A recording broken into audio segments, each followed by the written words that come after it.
What's up, everybody? Hello. Happy day 4 of the 5 Days to Fierce Focus. Super stoked. Tomorrow is our last and final day, but we still have day 4, which I'm excited for. And I just want to give you a shout out to all of those people out there that sent me so much great feedback yesterday.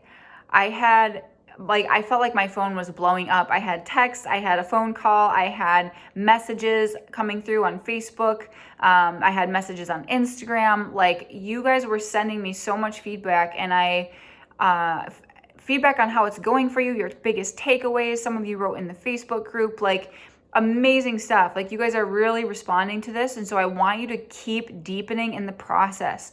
Like, this is not just, you're not just going to get focus, right? You're not just going to get focus and it's going to stay forever, right? If you're at like a 7 out of 10 in terms of focus, overall focus in your life, as you rated yourself at the very beginning, what's going to take you to a 10 might get you to a 10, but that 10 needs to be maintained, if not brought to an 11, to a 12, right? There's no cap, but there's also going to be challenges and obstacles that come in that are going to push us down, and we're going to have to get back up into it, right? Get back into focus. Have some rituals in play that are going to come back around if we fall off of them, so that we can get back into that heightened state of fierce focus that we all want so badly, right?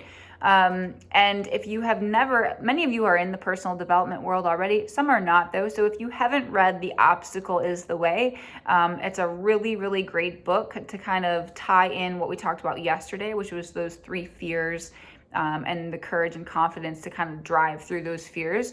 Because at the end of the day, it tends to be the challenges, it tends to be the resistance that we feel that we ultimately need to step into sooner than later in order to make shit happen, right? It just is part of the deal.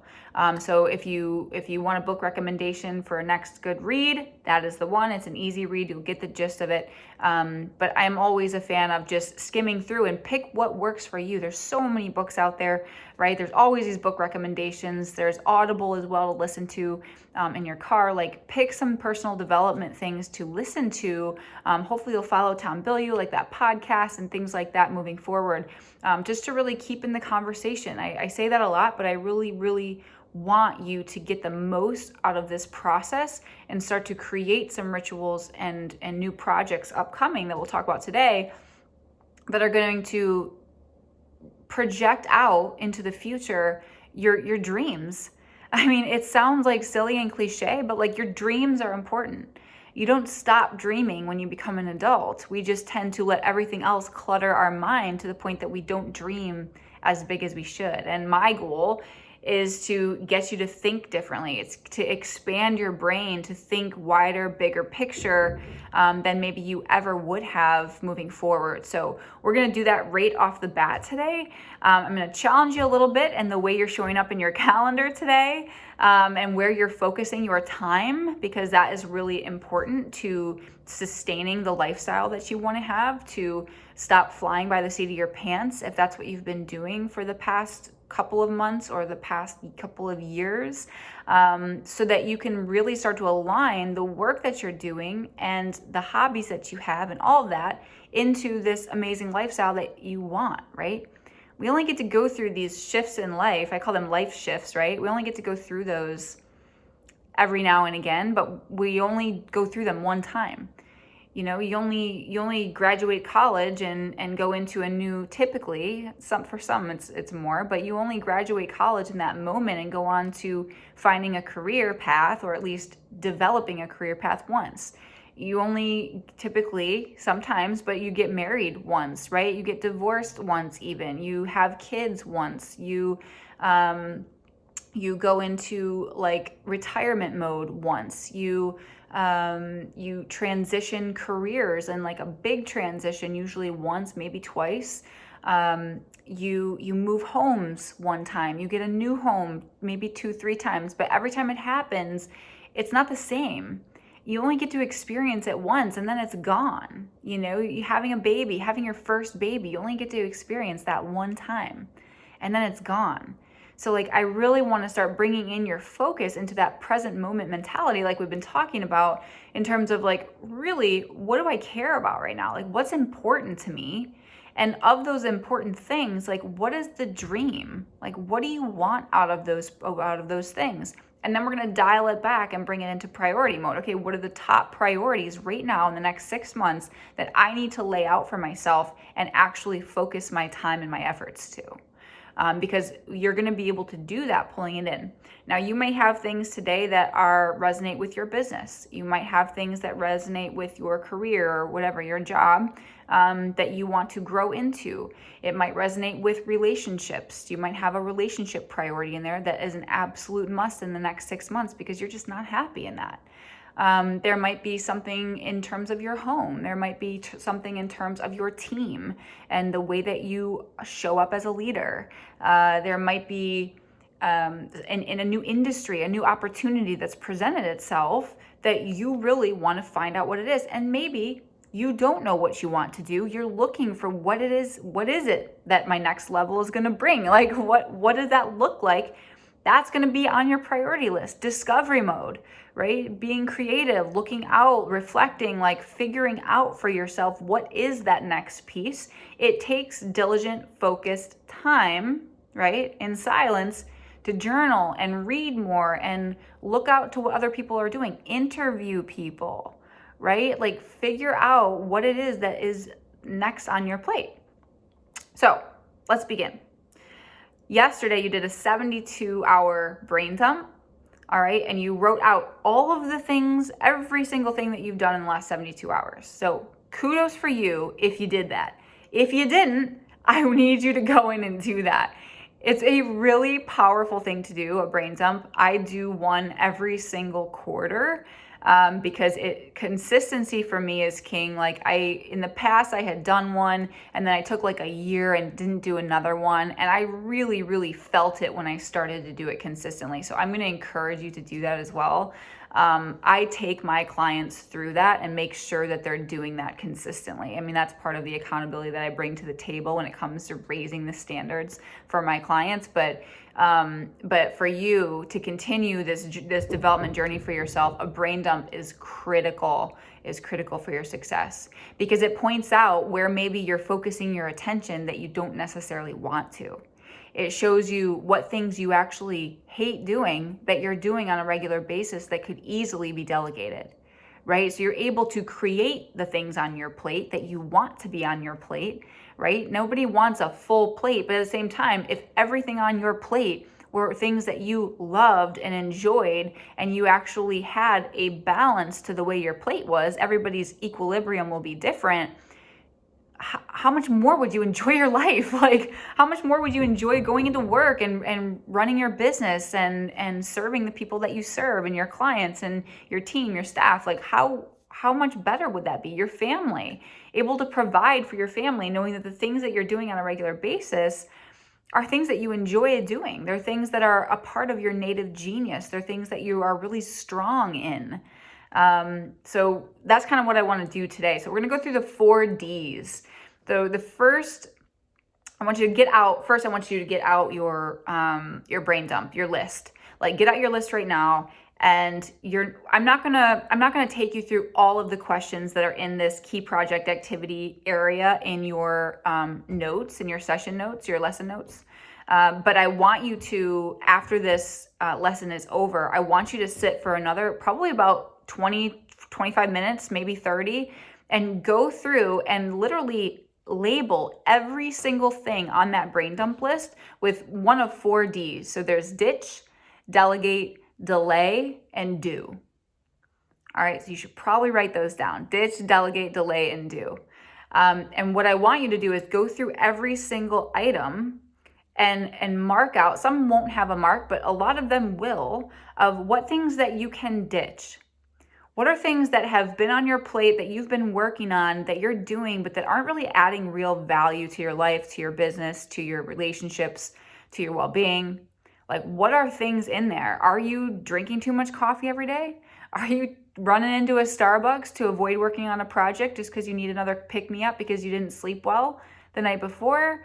Like, what things can you literally ditch out of your life that are going to refocus and give you an opportunity and a space and the bandwidth to apply someplace else, to apply to another thing that's going, or a conversation that you need to have, or you're going to be able to apply it to going on a walk with your dog, getting some self-care, going to get your nails done. Like, what do you need to ditch that is just simply not adding value? That's number one. The second one is delay. So what things have you, and this is a really like common thing, and it is for me, and maybe it will be for you too, but I see it in a lot of my clients, so I'm assuming you will too, where you will plan your day and you'll write out your task list, or however you sort the things that you need to do in your day. But you'll very often go through like 2 or 3 weeks where you've written one specific thing on that list to do, but you never did it. Right? You never did it, but it's still coming up for you. It's still holding bandwidth in there. It's still floating around in space, right? It's still there. That is likely something that you can either ditch or delay, right? And as soon as you delay it, let's say you delay it and you put it out, like I'm going to actually block out some time, which we're going to talk about block time today, where I'm going to block out some time in, I don't know, in a couple of months. Like let's say it's 2 or 3 months out and on this date at this time, and I'm going to block out that time to work on that thing. All of a sudden, you've opened up space for yourself to think, because every morning when you wake up, you're not thinking about that one thing that needed to get done, but that you know needs to get done, but it's just not a priority right now. Like, how many times have you done that, right? Raise your hand. Like, how many times have you actually gone in and written down one specific thing and just not one project or one thing that you need to do, and you never did it? It just keeps coming up for you, and it's never done, okay? So that would be a delay example. What else? Ditch, delay, delegate. Holy crap. So one thing that comes along with delegation, and if we work together in the future, we will go through this massively, especially if you're a business or an entrepreneur, but also if you're not, also in the professional world, also in your home and family space, is delegation. And not just delegation, we'll talk about that today, but the communication around what it means to delegate, right? And how to do it well. Because there definitely is a way that you can do it well, and there's a way that you can really, really make it hard on yourself. But for delegation purposes, if you have a team, if you have a staff, even if you don't, what coworkers do you work with? What family members are you around on a regular basis? Is your son old enough to help you on any of these given tasks and things that you've been working on or that you've done literally in the last 72 hours? Like, how many of those things on your plate could someone else be doing? And not just that someone else could be doing, even if you're paying someone to do something and you have a team member that could potentially work on this particular thing and knock it out for you.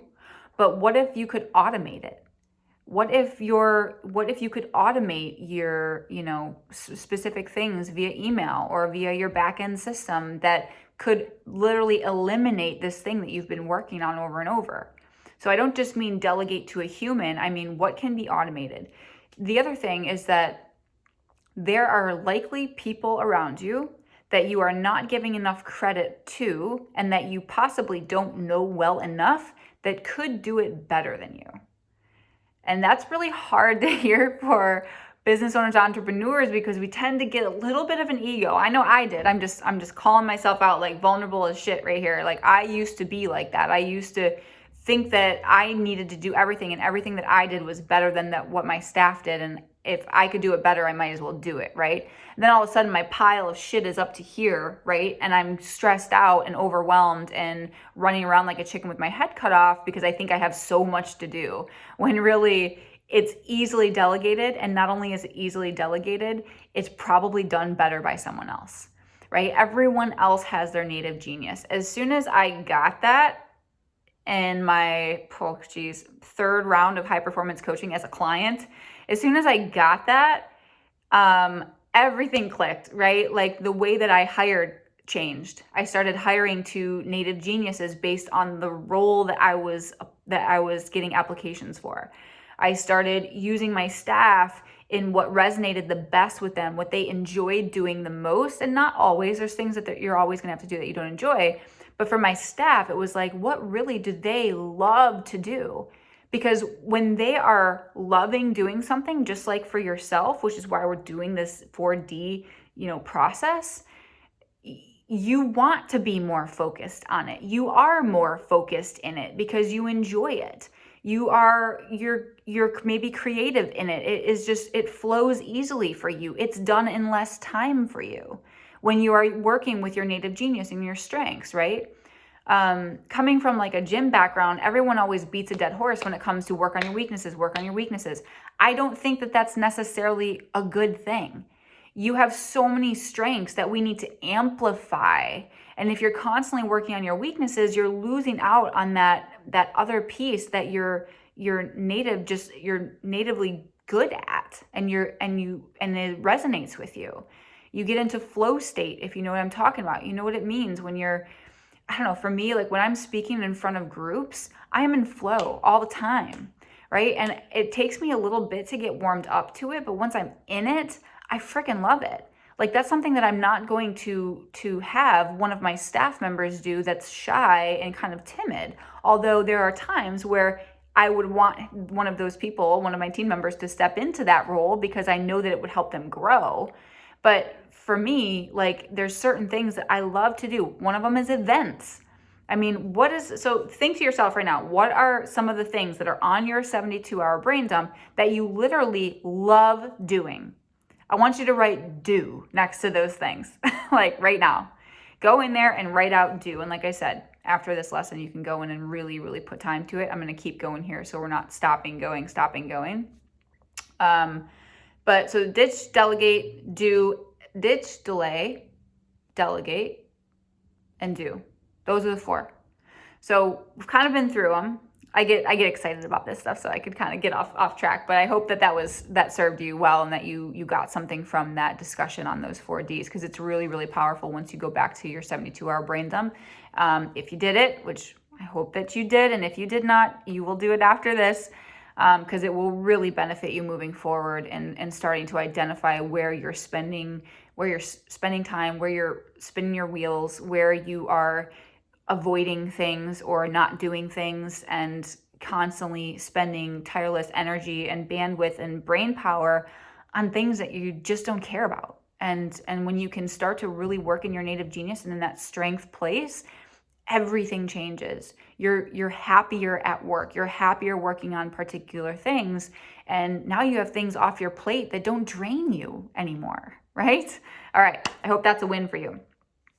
All right, looking forward in this establishing top project and priorities, because that is a must to do first before we actually establish these top projects and priorities of focus. Because if you don't know what can be delegated and what you really truly love doing at this stage of your life, constantly changes, right? We become a year older every year, and every year we're a new human being. So the things that you liked to do 5 years ago and that you're really good at might not be the same things at this level that you're at, right? And looking forward into these big projects that we're talking about and these dreams that I want you to develop, like really, what do you want? What are you going to love in the next 5 years?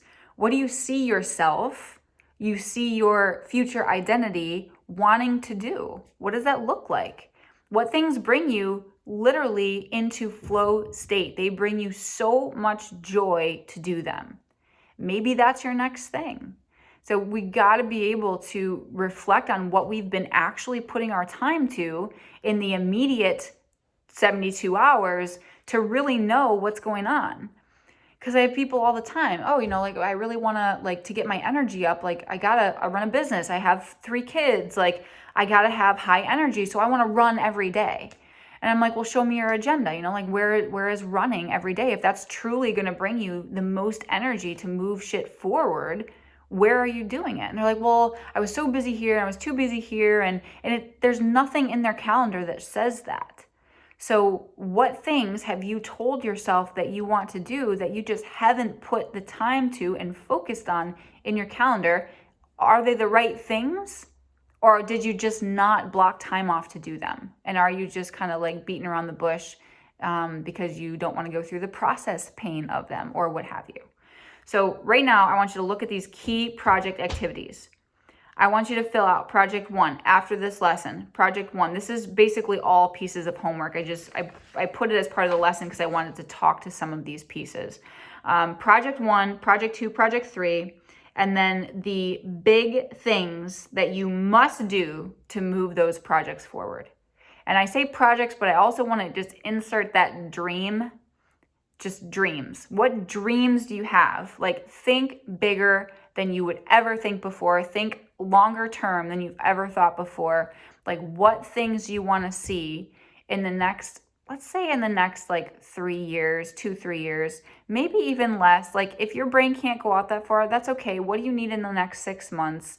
But what is really important to you right now? What projects come to mind? In what areas of your life are they? Is it a project at home? Is it a project with your spouse? Is it something, I had a client, she's in California. They run a crazy, huge, amazing organization. It's called Barbells for Boobs. And she was in a place where with her husband, things weren't great. And it's not that they weren't great. They were good, but they were comfortable. And she wanted to get back into that like pop stage, right? She wanted back into that that mode of just like that love and that deep like lust for one another. And so what they came up with was a project of actually booking a trip. And so part of every week just following up with her was like, what's the next step in moving that forward? Like, yeah, she booked the tickets, she did the hotels, she did all the things. And then all of a sudden it came time to go and we got to set an intention. Like, what do you want out of this? And she got back and it was insane. And I was so happy for her, but that's the kind of thing, like it might not be business related because everything flows into every other area of your life, right? So that's a piece of it. Let's see. So those 3 things. The main things of your priorities that you must complete today. So what happens in high performance coaching is that I'm constantly pushing you forward. Like, I want you to move forward. I want to future pace you out. So that, and then we kind of work backwards into that. So for you, based on those top 5 things, what is one thing that you can do today that's going to move the needle forward on that project? Okay. That's really important to address and to stick in your planner or stick on your to-do list. Yes. One productivity habit that has been proven through the High Performance Institute over and over and over in terms of increasing overall productivity by about 60%, which is insane, is eliminating email and phone, just email, phone, social media, eliminating that for the first hour to 2 hours of your day. And in place of that, if you normally are doing that, instead, you are going to spend part of that planning your day and part of that blocking a solid 50 minutes to an hour to work on one of these top projects, like your number 1 or number 2 project. Move something forward at the beginning of the day. When you wake up, you're still in a brainwave state of just rest and R&R, but you're also in that creative place typically, and you are not as distracted overall. We all know that the morning time is a little bit quieter, right? And you're able to knock out and start the day off on a foot that is taking you in the direction of your top most important projects in your life. Like, how silly is that we don't already do that? It seems so simple, right? But common sense is not always common practice. The kids wake you up, they need to be to school, they need to do this. So pick a time in your day that you can spend doing that, but really eliminate that email and social media and any phone and computer time in the morning to simply plan out your day. Because I kid you not, we talked about writing and what that does for you. When you get your thoughts and your day on paper and you can lay out what it looks like for me, when I started to do this, I used this. I'll show you this. This is my planner. It's a little messy at the moment, but you can kind of see that. So this is the high performance planner, and I would totally recommend it. But for me, if I don't have what I learned by just doing this and by cutting that out in the morning, and I've been using this for years now, is that what I was always doing was just writing my top 3 things that I needed to do. But I realized that my today's top 3 goals and priorities, they ended up being just tasks. And I really wasn't prioritizing things in the way that I needed to be. I wasn't prioritizing my big things. And typically for myself, what I would do and what a lot of people do, especially as business owners, is that we have so much going on that we tend to write down way too many things for us to actually get done in the day. So I was doing what we talked about earlier. I was writing 3 to 5 things, priorities, right? That were obviously not priorities because at the end of the day, 2 of them wouldn't get done.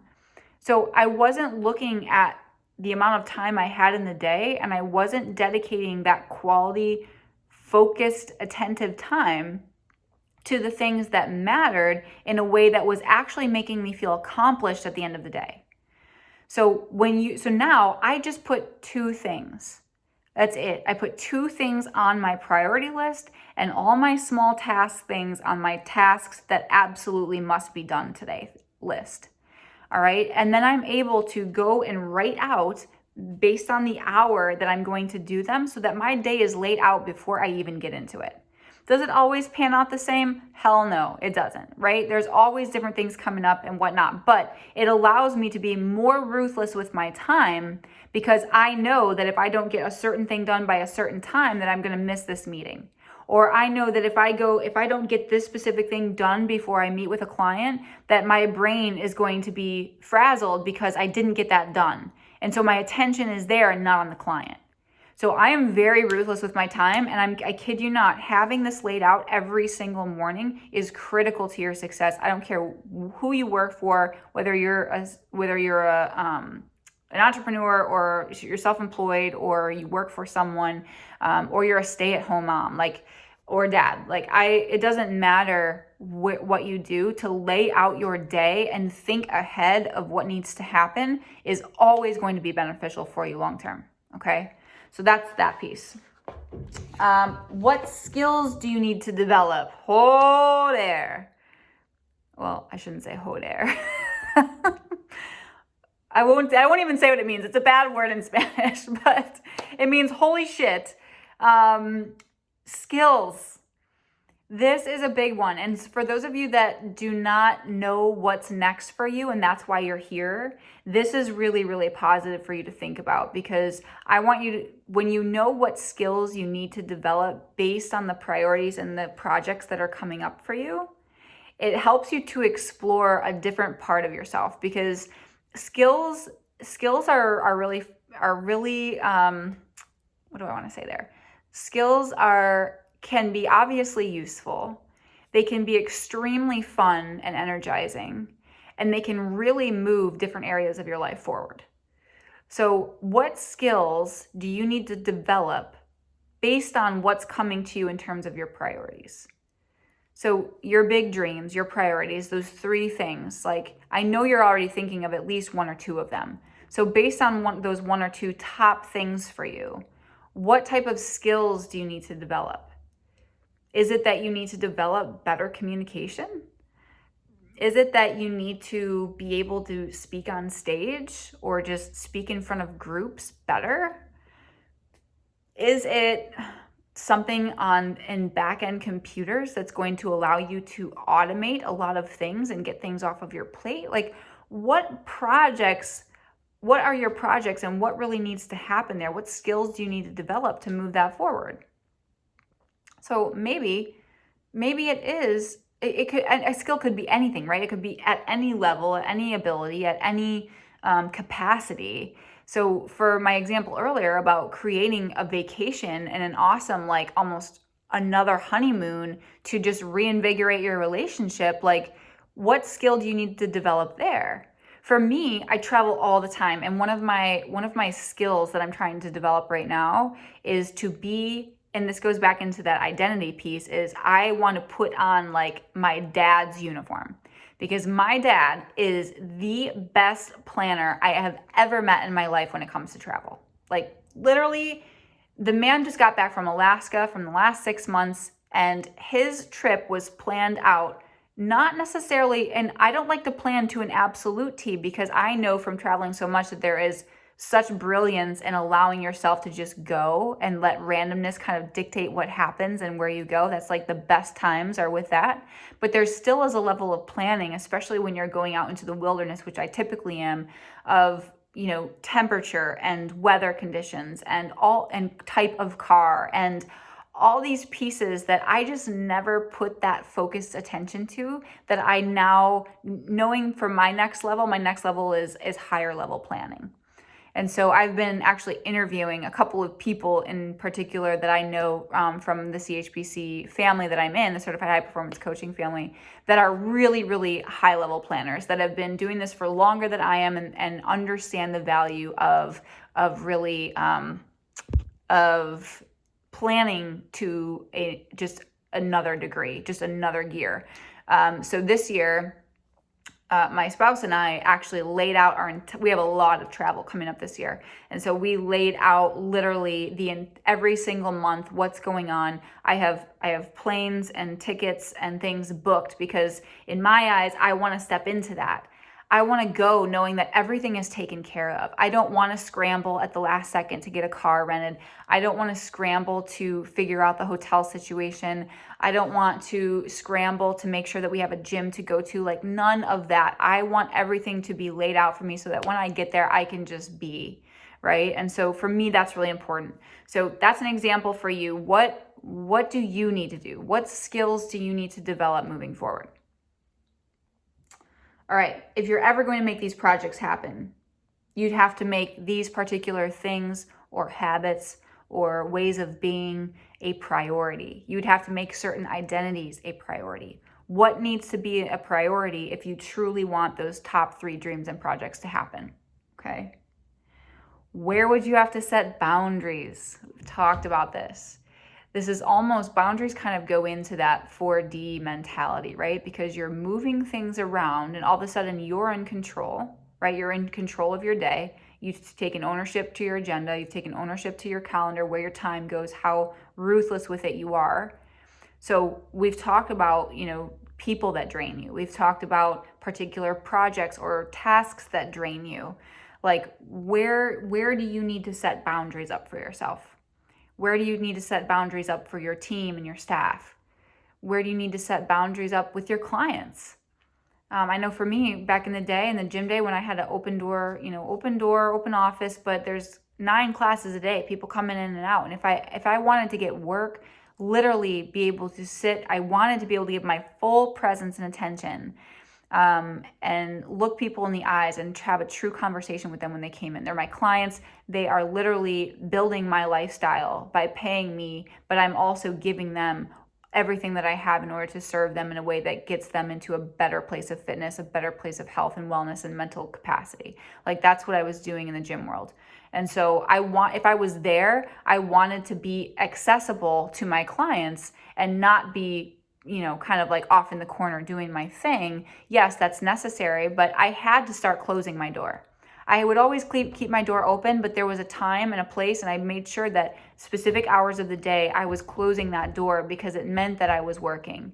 I would put a sign up out on the door sometimes. Like, I had that orange cone that I talked to you about. That was for when there was nobody around and it was just me and my staff, because everything's so easily like, hey, Trish, I need this. Hey, Trish, I need this. Hey, Trish, I need this. Like, hey, can you help me on this? What about this client? Hey, did you ever talk to, and that could go on for hours if I let it.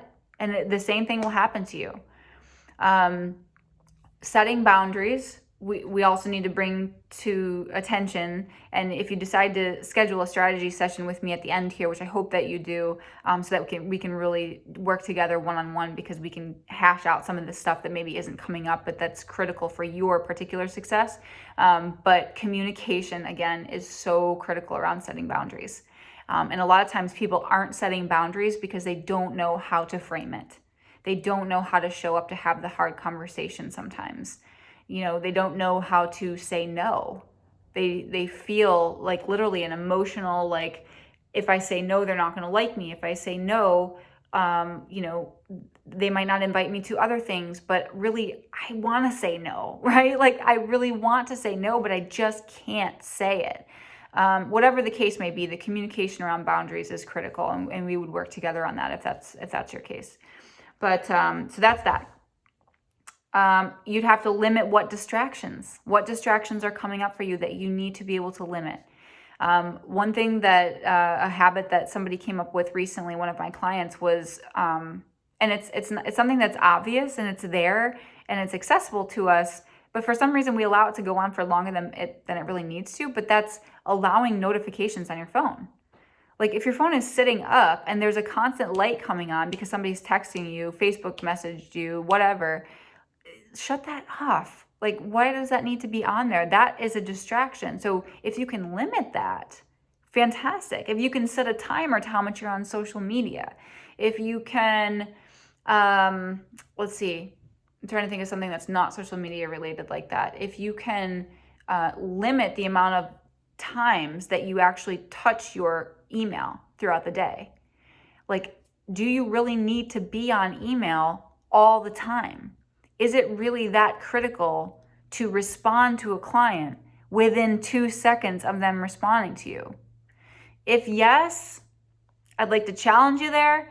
I think that there's a time and a place for it. I think that really your time is so valuable. And if you're going to be on email all day long, you are going to be more distracted and less focused on really what matters to you, period. And that's just something I truly believe in. And it's something that has been shown and proven in the High Performance Institute when it comes to distraction and the magnitude at which distractions pop up for you. We need to be able to limit those things. And I don't mean remove them. I just mean limit them. Maybe it's,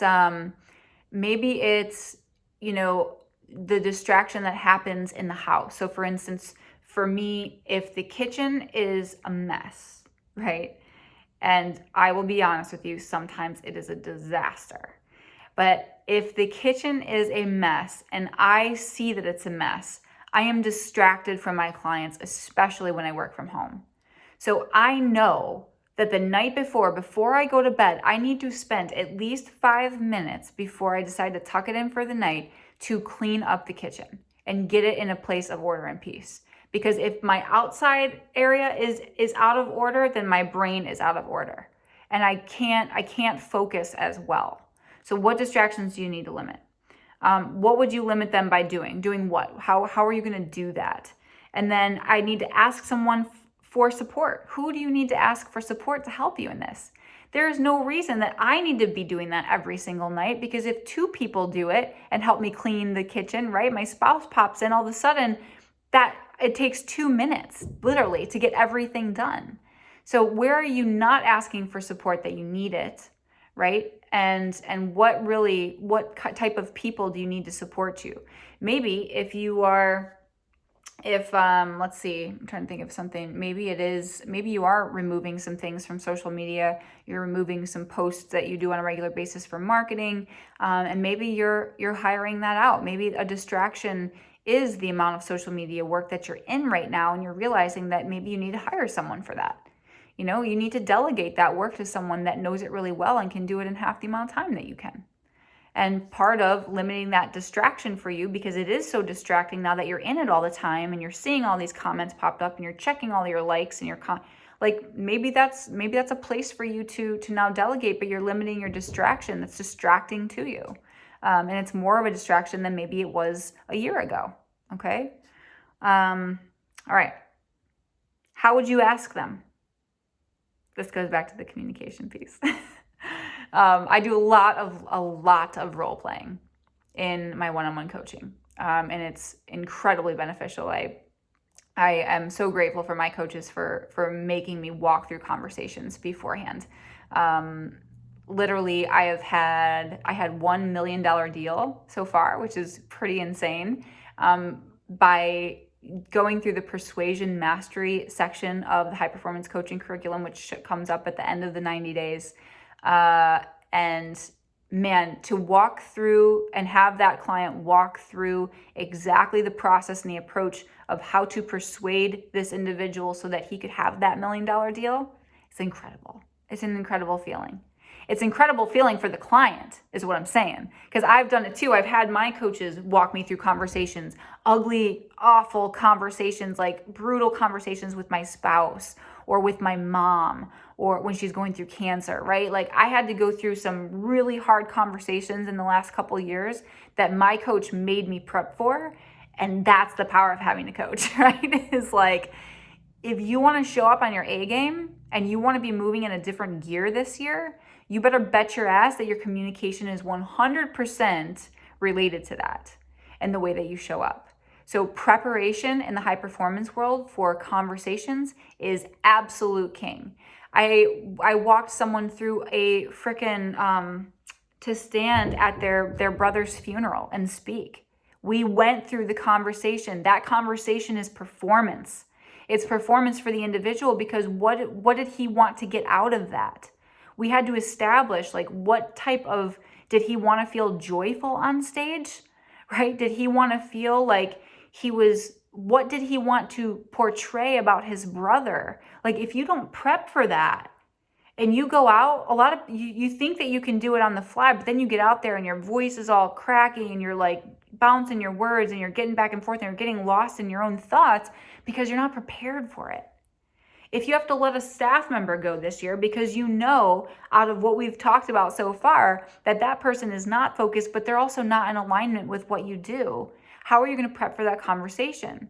Maybe that's been on your mind for a while and it's causing a distraction because you know they're not the right fit, but you've just been holding on to them because you know that you need them right now, but you just haven't wanted to invest and focus on the time to hire because it's a rough process paying for hiring sometimes. Like this stuff all like is coming together. So I hope that you see that. I'm just trying to give you some real life examples here. What else? All right, we're gonna talk about block strategy. So that's that portion. I want you to fill all of this out. Like you have work to do tonight and tomorrow for this. Like I really want you to dig into this and spend some time here. There's a lot of questions in here and I hate to do it to you, but at the same time, I know it's gonna benefit you if you do the work. And I know you know that too, so really dig in there. All right, block time. Block time is a focus management strategy and approach where you block off significant amounts of time to either advance or to complete a huge dream of yours or a huge project, right? And so what I have our clients do, and these are numbers that have been, again, researched thousands of times over by the High Performance Institute, 50 minutes and 10-minute breaks are the interval that I have people start to implement block time. So 50 minutes is just enough to be able to take your brain to the point of, okay, it needs a break because I need you to look at your brain like we do in meditation, having that silence, that quiet time, that gives you that recharge to then go into things. It's energizing, right? And so I need you to look at your brain as a muscle. If you work your muscle every single day, all day long, and you go for 5 hours, you haven't eaten, you're just going, you're doing projects, you're working, you're on the go. It's exhilarating, yes, but how many of you get home and you're freaking tanked? You get home and you're ravaging, starving, and now all of a sudden bodily functions aren't happening properly and you feel like shit, you have a headache, and you just had your 3rd cup of coffee for the day, right? So we need to be able to block off significant chunks of time, not just for our energetic purposes and the way that we show up, and we'll talk about that tomorrow, but also for actually being able to stick to that urgency of getting something done, right? Setting a timer for 50 minutes to work on one of your number one projects in the morning is a lot different than just getting up and having a cup of coffee and running out the door, right?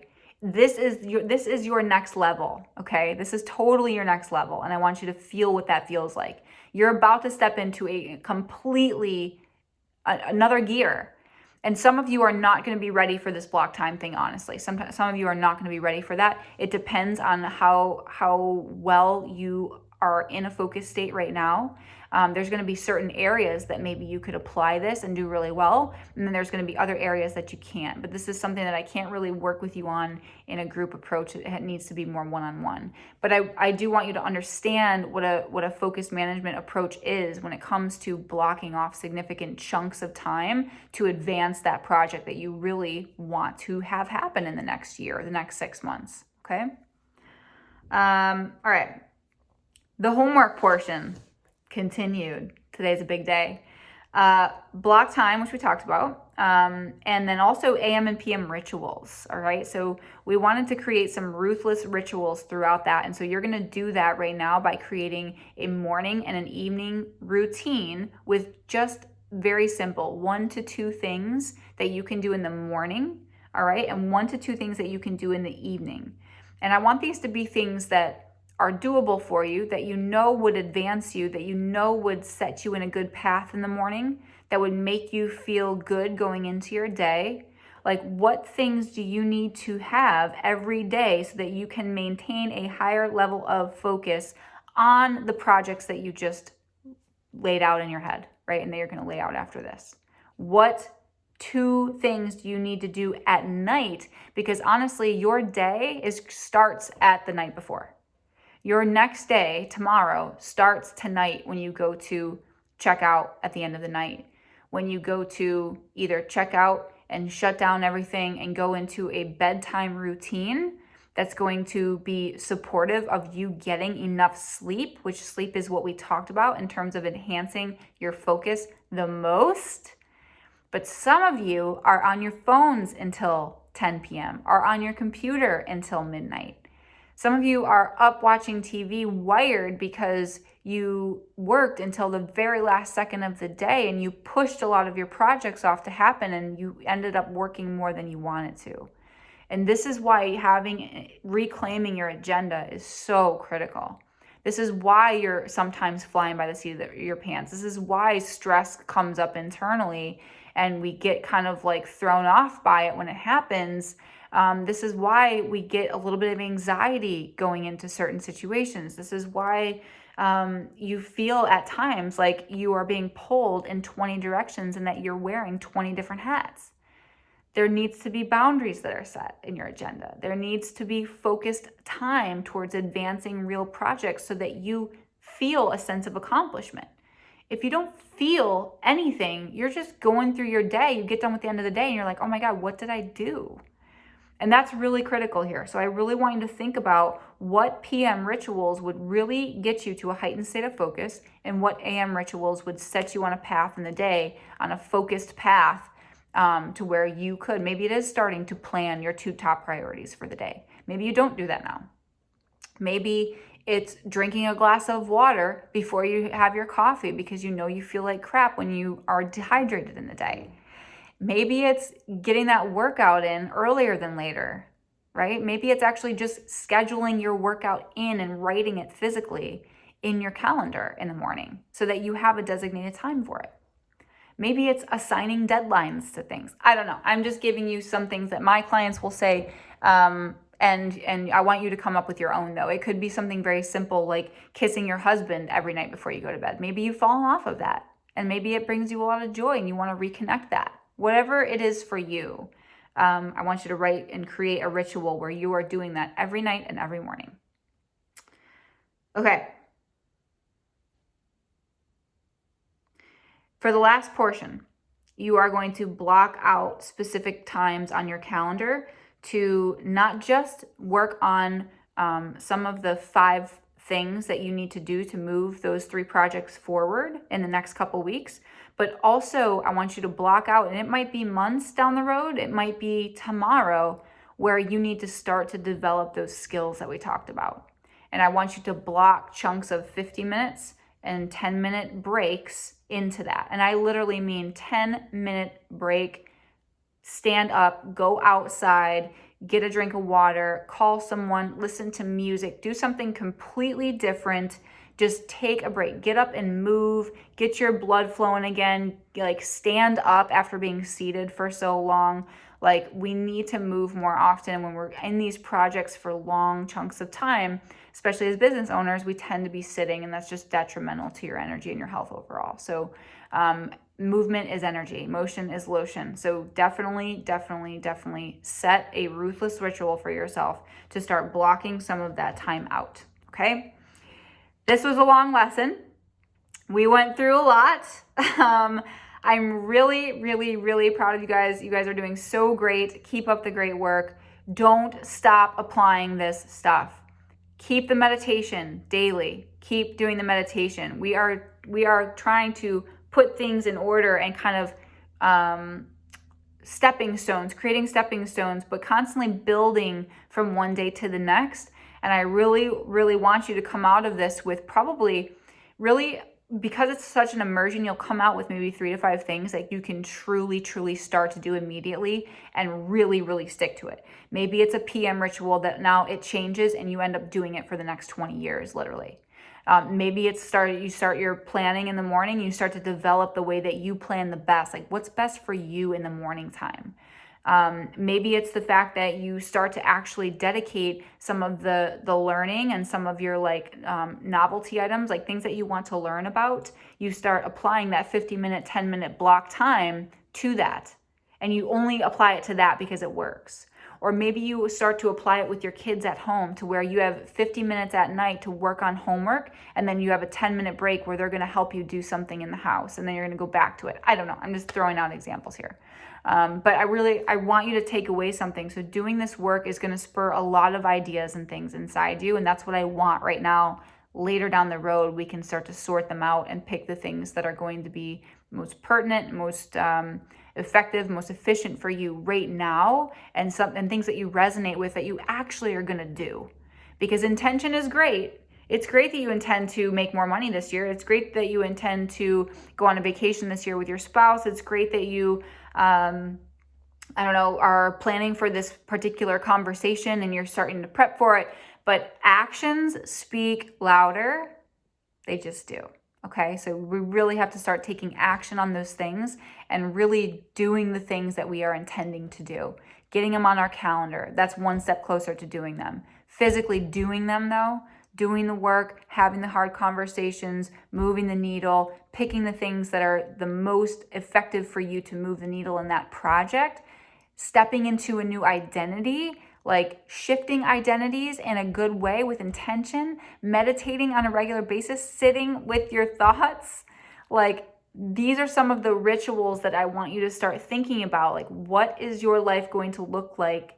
What is your life going to look like at the end of this year, going into next year? How is it going to be different? Because we get in this mode of doing the same thing over and over, and it just doesn't serve us anymore. There's a next level, there's a next gear, and I really want you to tap into that. So cheers to you guys. I will see you tomorrow. One last thing. Don't forget to check my email that went out. There is a date in there for the webinar that will be hosted. So it will be a live webinar, and I would love if you could be in that seat and be on that call. Okay? See you soon.